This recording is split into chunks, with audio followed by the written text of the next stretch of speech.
안녕하십니까. 청소년 상담사 상급 기출문제풀이 들어갑니다. 이번 시간에 제1과목 필수 과목인 발달심리에 대한 전반부 문제풀이 하도록 하겠습니다. 1번부터 13번 문제까지가 전반부, 14번부터 25번 문제까지 12문제가 후반부가 되겠습니다. 전반부가 조금 후반부보다는 좀 어렵습니다. 총평을 하자면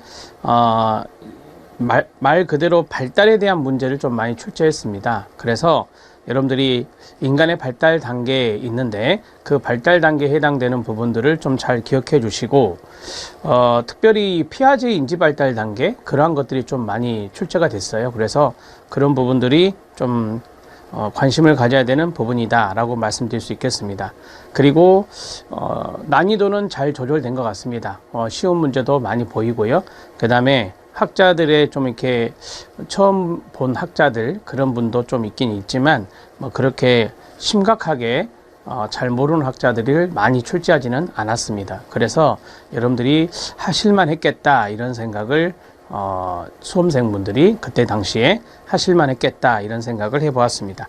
자, 1번부터 들어가도록 하겠습니다. 1번은 영유아기에 나타나는 이 언어를 이야기했죠. 영유아기에 나타나는 초기 언어 발달의 특징입니다. 옳은 것을 모두 고른 것은인데, 자, 언어에 초점을 맞추시면 됩니다. 자, 첫 번째가 수용 언어입니다. 두 번째가 표현 언어인데요. 어떤 게 먼저 발달할까요? 네, 수용 언어가 더 먼저 발달합니다. 수용 언어라는 것은 언어를 이해하는 거고, 표현 언어라는 것은 언어를 표현하는 건데요. 자, 쉽게 말하면 이해가 표현보다 더 빨리 발달한다 이렇게 정리할 수 있습니다. 이게 수용 언어고 이게 표현 언어다 이렇게 정리할 수 있어요. 정확한 개월수는 해설에 나와 있는 대로 이해하시면 되는데요. 수용 언어는 8개월에서 여기다 쓰겠습니다. 8개월에서 생후 12개월이고요. 자, 표현 언어는 13개월부터 이루어진다 이렇게 말을 해요. 그래서 이게 더 이해가 빠르다 이렇게 보시면 되겠습니다. 맞고요. 그 다음에 일어문 단계, 그러니까 하나의 단어를 쓰는 단계에서 전보식 언어가 나타난다. 전보식 언어는 여러분들이 알다시피 전보를 보낼 때 중요한 단어만 탁탁 보내는 거잖아요. 이게 두 언어 단계 때 일어납니다. 두 언어 단계 때 일어난다. 자, 핵심적인 단어 두 언어를 써서 표현을 하는 것이 바로 전보식 언어라고 이야기하거든요. 일어문 단계가 아니라, 자, 뭐 여러분 해설해 보시면 그 오답노트에 보시면 엄마빵, 그 다음에 사탕 여기, 이모 이뻐, 아빠 옷 이렇게 중요한 단어만 두 단어를 써서 전보식 전달을 한다 이렇게 보시면 되겠습니다. 그것을 전보식 언어라 이렇게 말합니다. 자, 그래서 니은은 틀렸다 라고 말할 수 있습니다. 영유아기 때이다 보니까 단어의 의미를 지나치게 제한적으로 사용하겠죠. 자, 의미를 아직까지는 풍성하게 하기는 힘듭니다. 왜냐하면 영유아기이기 때문에 단어의 의미를 지나치게 제한적으로 사용하는 경우가 있고요. 이건 맞습니다. 이거는 간단하게 영유아기니까 그럴 수 있겠다. 초기 언어 발달이니까 그럴 수 있겠다라고 생각하시면 됩니다. 자, 목 울림, 쿠잉이라 하는 건데요. 옹알이, 울음 등은 전 언어 단계에서, 그러니까 언어를 사용하기 전이라고 하죠. 언어를 사용하기 전 단계에서 나타난다. 당연한 거 아닙니까? 쿠잉이라고 하는 거. 자, 엄마가 아이 앞에서 구구구구 이렇게 하면은 모음을 사용하는 게 쿠잉이거든요. 그럴 때 아이가 그것을 따라하는 이러한 것들이 목울림, 그 다음에 옹알이, 그 다음에 울음 이런 것들은 언어를 사용하기 전에 한다라고 보시면 됩니다. 자, 레는버그라는 분이 나왔는데 이분은 신경 쓰지 마시고요. 여기에 포인트를 주시면 됩니다. 인간은 언어 습득 장치를 가지고 태어난다. 선천적으로 언어 습득 장치가 있다. 이건 제가 말씀을 드렸던 이론에서도 촘스키입니다. 촘스키라는 분이 바로 이제 태어나면서부터 언어 습득 장치를 가지고 태어난다고 이야기했던 분이죠. 그래서 레너버그라는 분은 아니다 이렇게 정리하시면 됩니다. 자, 기억과 디귿과 리을 답은 3번이 답이 됩니다. 언어 발달에 대한 문제가 나왔네요. 언어 발달에 대한 문제는 좀 드물어요. 자주 나오는 것은 아니지만 이런 것들을 좀 많이 기출문제 보면서 언어와 연관된 것들이 어떻게 나왔었는지 확인해 주시기 바랍니다. 해설을 여러분들한테 좀 자세하게 달아드렸거든요. 그래서 이러한 부분들은 나중에 이론에서도 충분히, 물론 이론이랑 같이 보고 계실 건데 이론에서 충분히 학습이 되기 때문에 제가 여기 해설에 있는 것을 하나하나 다 보지는 않겠습니다. 시간상. 자, 두 번째는 애착이론입니다. 애착이론에 학자들이 많이 있는 거 알고 계시죠? 볼비 이런 분도 있고, 여기 나오는 에인스워스 이런 분도 있고요. 그 다음에 에머슨 이런 분도 있습니다. 쉐페와 에머슨. 자, 회피 애착아가 있고요. 저항 애착아가 있습니다. 회피 애착, 저항 애착은 바로 에인스워스의 낯선 상황 실험에서 나왔던 건데요. 자, 여기에서 보면 분리 불안이 높다라고 했거든요. 포인트가 이거예요. 자, 불안이 높다 그러면 저항 애착이에요. 불안이 높다 그러면 저항 애착아다 이렇게 보시면 됩니다. 회피 애착의 주특징은 무관심이거든요. 무관심이다 이렇게 보시면 돼요. 자, 그런데 여기에 뒤에 보니까 분리 불안이 높다 그랬으니까 이건 저항의 차감이 탈락. 그 다음에 2번입니다. 여기 양가적 태도가 나오죠. 양가적 태도는 우리가 양가의 착이라는 말이 있어요. 양가의 착이란 말이 동의어가 저항의 착입니다.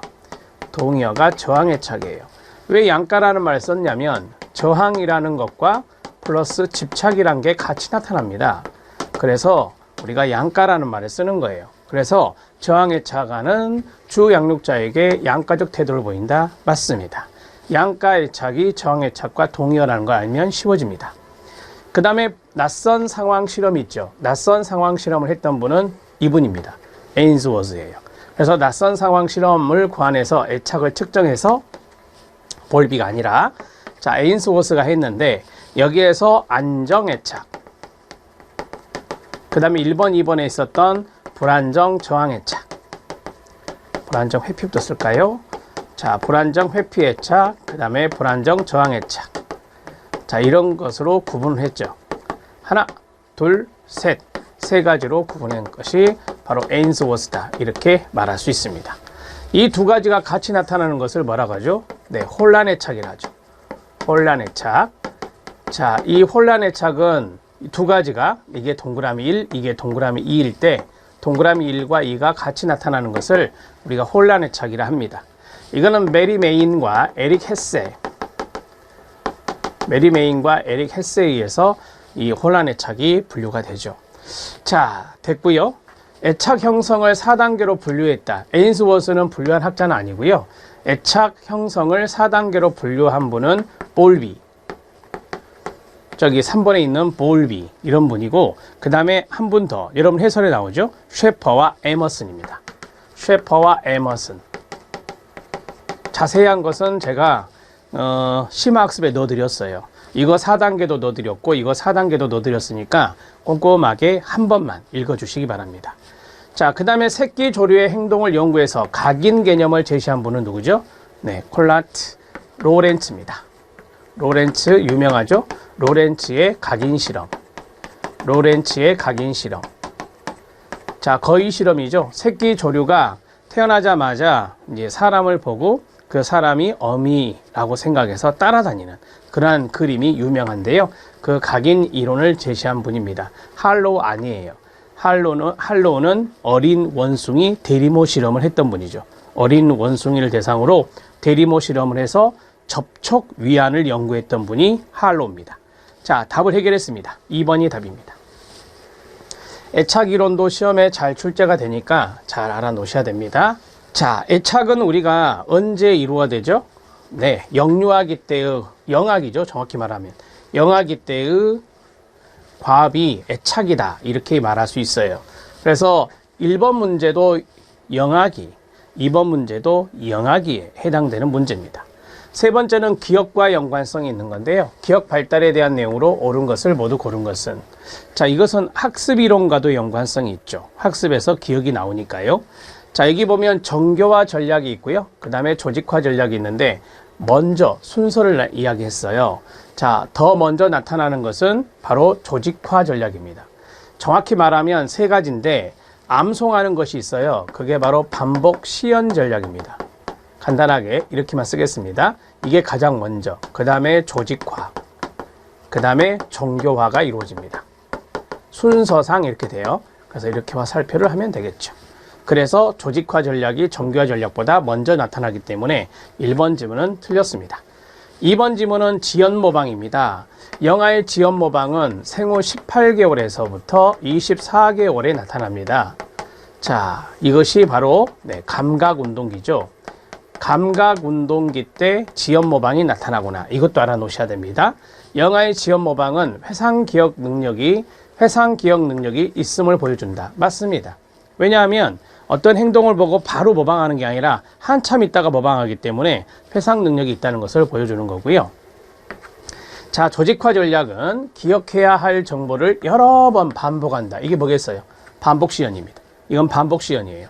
조직화 전략이 아니라 반복 시연 전략입니다. 자, 성인 후기의 일화 기억은 대부분 의미 기억보다 빨리 쇠퇴된다. 맞습니다. 자, 일화 기억하고 의미 기억이 있죠? 이게 에피소딕 메모리, 일상 기억이라고 합니다. 일상 기억, 여긴 의미 기억은 지식을 이야기하는 거죠. 당연히 이게 쇠퇴가 빠릅니다. 쇠퇴 정도는 일화 기억이 빠르다. 이렇게 보시면 돼요. 그래서 성인 후기의 일화 기억은 대부분의 의미 기억보다 빨리 쇠퇴한다. 맞습니다. 옳은 것은 니은 리을입니다. 이렇게 정리할 수 있어요. 자, 해설에서 한 가지 볼 게 있습니다. 해설을 잠깐 봐주시면요. 지연 모방이 있는데 그걸 한번 봐주시기 바랍니다. 지연 모방은 제가 이론에서도 말씀을 드렸습니다. 거기 1번, 2번, 3번이 있는데요. 거기에 2번을 보시면 18개월의 유아들은 2주 후쯤, 24개월의 유아들은 2개월에서 3개월 후쯤까지 모방을 기억하였다가 표현할 수 있습니다. 일정 시기가 지나면 더 이상 외부를 모방하지 않고 내면의 표현과 기억들을 조합하고 재구성하는 것이 가능해집니다. 밑에 있는 사례는 읽어보시면 충분히 이해될 수 있고요. 그 다음에 이걸 좀 말씀드리려고 합니다. 이 내용이 또 학습이론에서 출제가 됐더라고요. 자, 거기에 보시면 반복 시연이 있습니다. 사례를 넣어드렸거든요. 거기 보면 접시, 냄비, 바지, 양말, 자동차, 비행기, 접시, 냄비, 바지 이렇게 여러 번 뭐 하는 거예요? 네, 반복해서 외우는 거죠. 그래서 이거는 암송입니다. 암송이다 이렇게 생각하시면 되고요. 그 다음에 조직화 전략이 있습니다. 암기사항을 묶어서 암기하는 겁니다. 묶어서에 동그라미 쳐주시기 바랍니다. 예를 들면은 주방용품을 묶어볼까요? 접시와 냄비가 주방용품입니다. 바지와 양말은 의류입니다. 그 다음에 자동차, 비행기는 교통수단이죠. 이런 식으로 묶어서 외우는 것을 우리는 무엇이라 한다? 조직화 전략이라 합니다. 정교화 전략입니다. 정교화 전략은 거기 보시면 자동차에 접시와 냄비를 싣고 바지와 양말을 신고 비행기를 탄다. 이런 식으로 문장을 만들어서 거기 나오죠. 이미지를 떠올리면서 암기하는 거예요. 이것을 우리가 정교화 전략이다 이렇게 말합니다. 그래서 순서를 어느 정도는 아시겠죠? 이것을 잘 기억해 놓으세요. 답은 3번이 답이 됩니다. 자, 4번 문제 들어가겠습니다. 4번 문제는 신생아 발바닥 바발 이렇게 외우시면 된다고 말씀드렸죠. 이런 문제는 쉬운 거예요. 이런 문제는 쉬운 거죠. 그래서 답은 5번 바빈스키 반사. 발바닥을 간지럽히면 발가락을 벌렸다가 오므린다 라고 해요. 발가락을 벌렸다가 오므리는 것을 손으로 해보면 이렇게 하는 거예요. 이렇게 하는 거예요. 그래서 편다, 펴고 오므린다, 펴고 오므린다 이렇게도 말할 수 있죠. 원래 성인들은 이거 원시반사라 소멸되거든요. 원래 성인들은 발바닥을 간지럽히면 펴고 오므리는 게 아니라 바로 오므립니다. 이것은 소멸되는 원시반사입니다. 원시반사다 이렇게 알고 계시죠? 걷기반사, 파악반사, 모로반사. 자, 1번, 2번, 3번, 5번은 원시반사입니다. 이거 다 소멸되는 원시반사고요. 자, 네 번째 근원반사가 있습니다. 이건 저찾기반사입니다. 저찾기반사, 탐색반사라고도 하죠. 유사어로 탐색반사라고도 하는데, 자, 이것은 생존반사입니다. 이것은 생존반사로서 소멸되지 않습니다. 이렇게 정리하시면 돼요. 이 녀석은 소멸되는 거고요. 자, 모로 반사가 있는데 나머지는 다 아시죠? 이 파악 반사는 쥐기 반사라고 합니다. 파악 반사는 쥐기 반사. 쥐기 반사라고 하고요. 자, 모로 반사는 움츠림 반사라고 하죠. 경악, 즉 깜짝 놀랄 만큼 큰 소리가 있을 때 몸을 움츠리는 움츠림 반사. 움츠림 반사가 여기에 들어갑니다. 큰 소리에 놀란다 그래서 경악 반사라고도 하는데요. 이게 모로 반사다. 이렇게 간단하게 말씀드리겠습니다. 답은 5번입니다. 자, 5번 문제 들어갑니다. 5번 문제는 피아제 문제 나왔죠. 구체적 조작기에 관한 내용으로 옳은 것은. 이것도 쉬운 문제 패턴에 들어가죠. 자, 보존 개념 획득하는 거 맞습니까? 네, 맞습니다. 답은 1번이고요. 비가역적 사고를 한다, 물알론적 사고를 한다, 자아중심성이 확장된다, 분류와 서열화를 할 수 없다. 요 네 가지 모두 다 전조작기 때 일어나는 겁니다. 전조작기 때의 특징이다. 자, 이 정도는 여러분들이 충분히 할 수 있죠. 자, 분류화와 서열화가 있어요. 이 두 가지. 이걸 유목화라고도 하는데요. 자, 이 분류화와 서열화가 획득되는 것은 언제죠? 네, 이것이 바로 구체적 조작기 때 획득된다. 구체적 조작기 때 획득된다. 이렇게 말씀드렸습니다. 답은 1번입니다. 자, 6번 문제 들어갑니다. 6번 문제는 복수 정답이 됐는데요. 다음에 해당되는 신체, 운동 발달의 원리는 무엇이냐라고 했어요. 자, 뒤집기에서 머리 들기, 머리는 두, 배밀이 내발기기, 짚고 일어나기, 걷기, 두 다리로 걷는 거죠. 미. 그래서 두미, 머리에서 상부에서 하부, 상부에서 하부, 순서상의 두미 발달이라고 말할 수 있죠. 처음에 가다만 발표할 때는 3번으로 발표를 했습니다. 그런데 우리가 이런 발달이 이루어질 때 협응 과정에 의해서 이루어지는 것이에요. 그래서 협응 발달이라는 것도 여기 포함되어 있기 때문에 답은 두 가지가 된다. 이렇게 말할 수 있습니다. 자, 근원 발달 정도는 아시면 되는데, 근원은 중심에서 말초를 이야기하는 거거든요. 중심에서 말초로 이루어지는 것을 우리가 근원 발달이다. 이렇게 말을 해요. 자, 여러분 해설에 각주가 하나 붙었습니다. 그 각주를 잠깐 봐주시기 바랍니다. 협응이라는 각주가 있는데 그걸 한번 같이 읽어보세요. 이거 생각하면서 시작. 운동과 관련하여 여러 신체적 움직임이 원활하고 효율적으로 사용하는 것을 말하는데, 신체를 사용하여 신체를 움직이면서 조절하는 능력을 협응이라고 합니다. 다 신체를 움직이는 거잖아요. 뒤집는 거나 머리를 드는 거나 배를 미는 거나 네 발로 기는 거나 짚고 일어나는 거나 걷는 거나 이게 다 신체의 움직임인데요. 신체를 움직이면서 이것을 조절하는 그러한 능력을 협응이라고 이야기합니다. 그래서 이러한 부분들이 바로 여기에 있는 신체 운동 발달의 원리, 이렇게 이야기할 수 있겠습니다. 제가 이것을 보면서 여기 보면 운동 발달이라는 게 있잖아요. 이 운동 발달은 협응이 이루어져야 되거든요. 운동 발달은 협응이 이루어져야 돼요. 예를 들어서 내가 무엇인가를 보고 이렇게 잡잖아요. 이게 이 자체가 운동이거든요.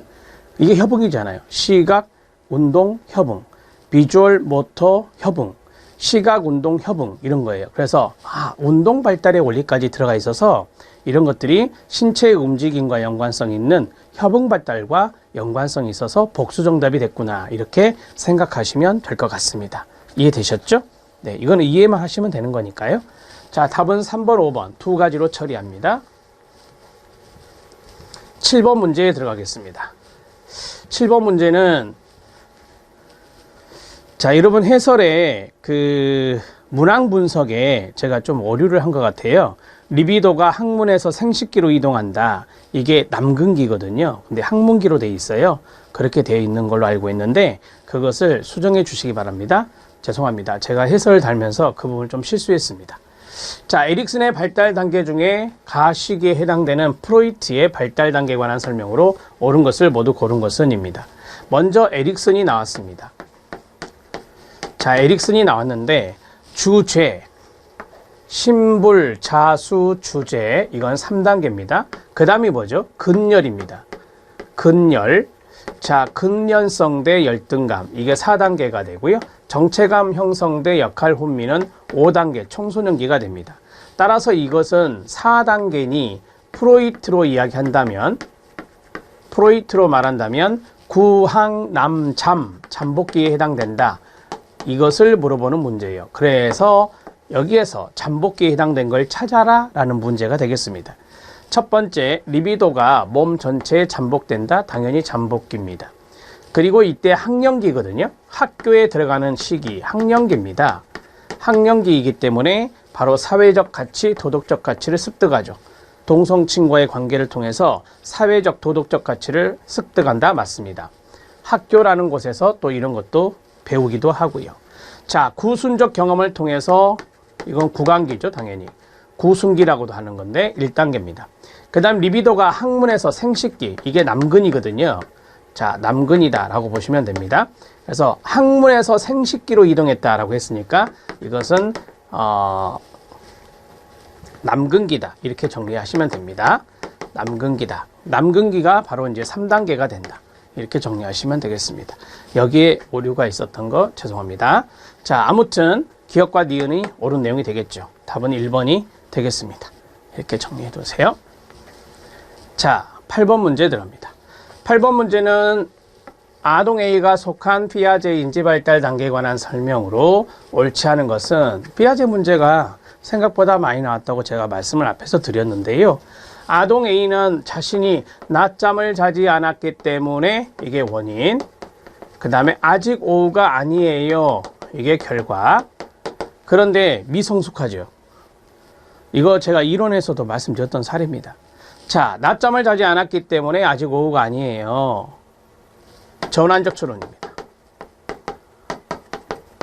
이 전환적 추론은 언제 이루어지죠? 당연히 전조잡기죠.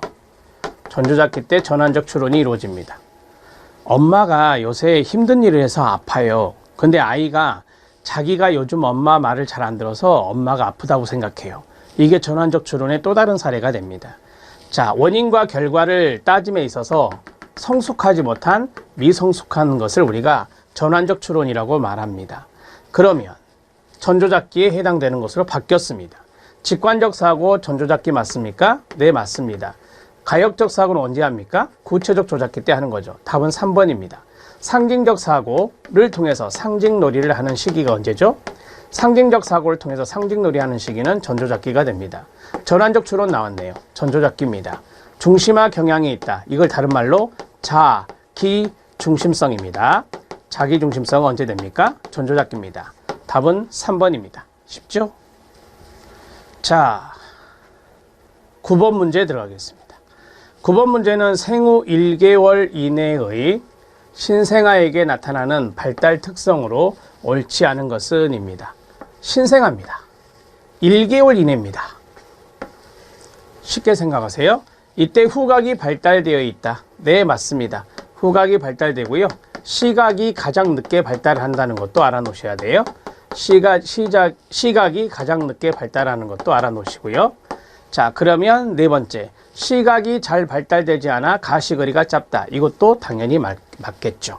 왜? 시각이 가장 늦게 발달하기 때문에 그렇습니다. 그 다음에 원시반사, 즉 반사 행동이 나타나는 것은 1개월 이내입니다. 끈적거리고 냄새가 없는 태변을 보는 거 맞습니다. 렘 수면의 비율이 일생 중에서 가장 낮다. 자, 우리가 렘 수면이 있고 비렘 수면이 있는데요. 자, 렘 수면은 I, 그 다음에 Rapid Eye Movement라고 해요. 그래서 우리가 렘 수면을 역설적 수면이라 합니다. 역설적 수면이라고 합니다. 수면은 우리가 푹 자는 걸 수면이라고 하는데 이때 눈동자의 운동이 상당히 빨리 일어나요. 그래서 우리가 역설적 수면이란 말을 쓰는 거고요. 비렘 수면이 있습니다. 자, 비렘 수면은 쉽게 말씀드리면 이거예요. 눈동자의 움직임이 없는 상태의 수면을 말합니다. 아예 푹 잔다라고 생각하시면 되는데요. 이게 서파 수면이라고 합니다. 서파 수면이다. 이렇게 이야기하는 거예요. 자, 생후 1개월 이내의 신생아는 이 두 가지의 비율이 비슷합니다. 이 두 가지의 비율이 비슷하다라고 보시면 됩니다. 한번 잘 때 렘 수면과 비렘 수면이 나타나게 되는데 이 두 가지의 비율이 비슷하다 이렇게 생각하시면 되겠습니다. 지금 성인들은 이 렘 수면이 25%를 차지해요. 비렘 수면이 75%를 차지하거든요. 그럼 비렘 수면이 훨씬 더 많아요. 비율상 많은데 이때 신생아, 생후 1개월 이내 신생아는 역설적 수면과 서파 수면, 즉 렘 수면과 비렘 수면이 비율이 비슷하다고 보시면 돼요. 그래서 5번이 잘못된 거예요.